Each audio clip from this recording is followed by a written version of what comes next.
কৈ লওঁ দেই জান আজি খুব সহজতে খাই ভাল লগা এটা ৰেচিপি বনাম দেই খাই চাবা কেনেকুৱা হয়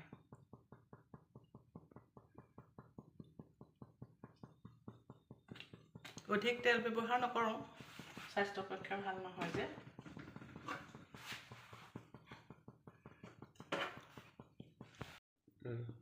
তেলখিনি গৰম হ'ল এতিয়া অলপ পিঁয়াজ দি দিছোঁ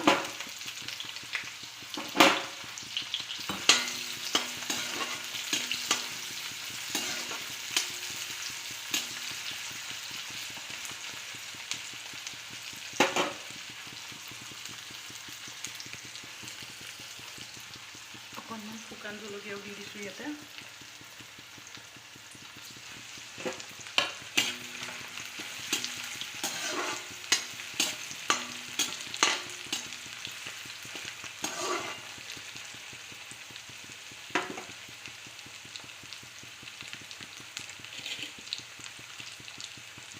আদা নহৰু পেষ্ট অলপ দি দিছোঁ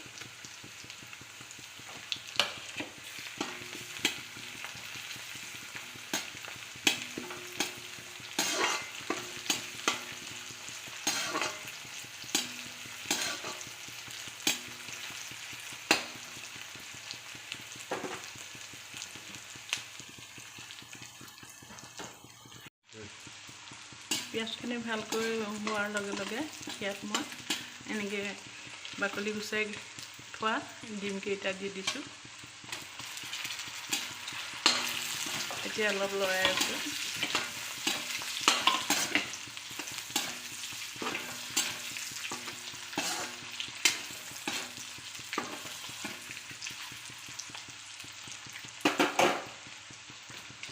আন্দাজ মতে ইয়াত অলপ নিমখ দি দিছোঁ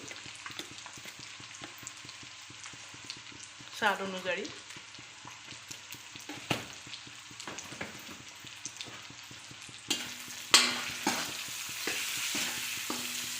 আকৌ অলপ লৰাই আছোঁ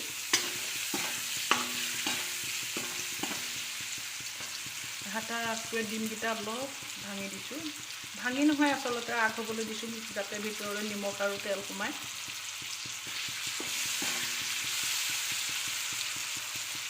আমাৰ মানুহ 4জন সেইকাৰণে 4টা ডিমেই আমি বনাইছোঁ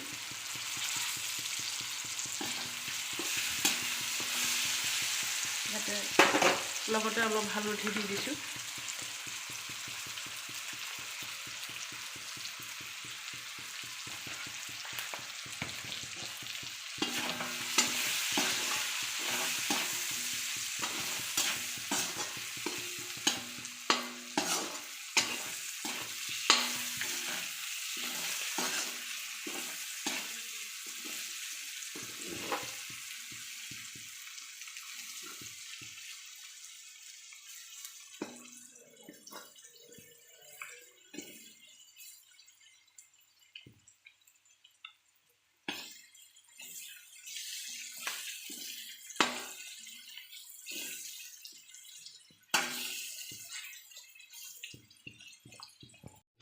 আগেয়ে বইল কৰি থোৱা আলুখিনি এতিয়া মই হেতাখনে ভাঙি লৈছোঁ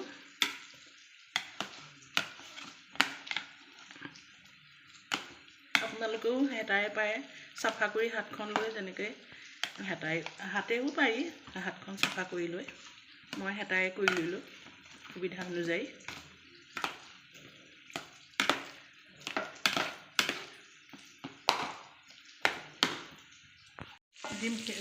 ডিমকেইটা ভাজি হোৱালৈ মই উঠাই থ'লোঁ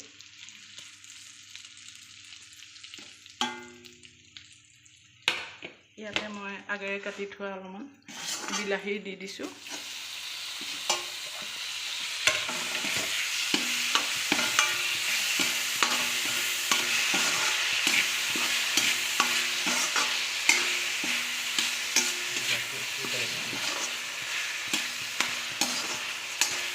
বিলাহীখিনি লৰাই আছোঁ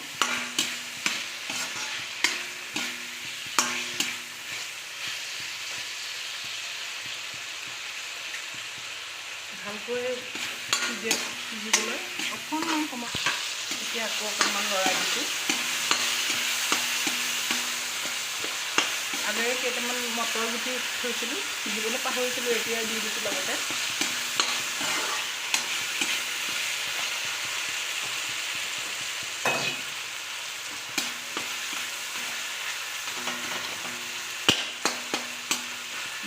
বিলাহীখিনি লাহে লাহে কমিবলৈ ধৰিছে। আকৌ 1 মিনিটৰ কাৰণে ভাত মাৰি দিওঁ।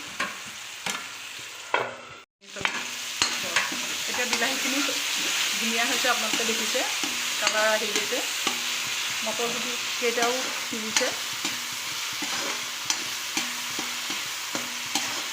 এতিয়া মই ইয়াতে আগেয়ে বনাই থোৱা আলুখিনি দি দিছোঁ।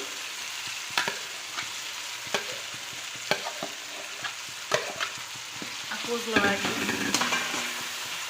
গোটেইখিনি মিক্স হৈ নোযোৱালৈকে লৰাই থাকিব লাগিব।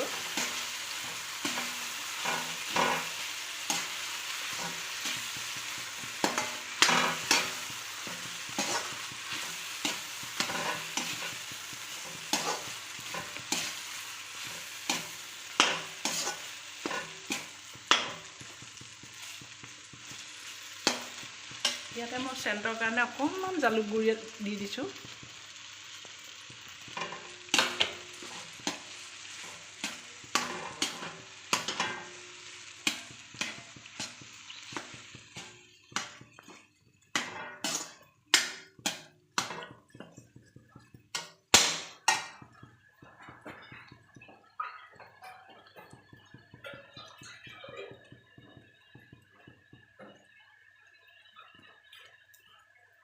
আলু সিজোৱা পানীখিনিকে আকৌ ইয়াতে এড কৰি দিছোঁ।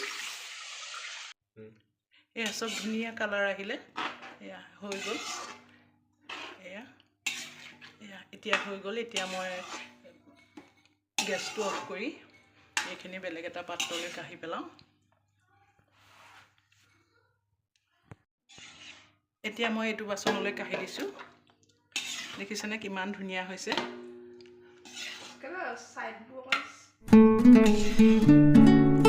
এয়া চাওক, আচলতে ইয়াত আৰু বেছিকৈ ডিম দিব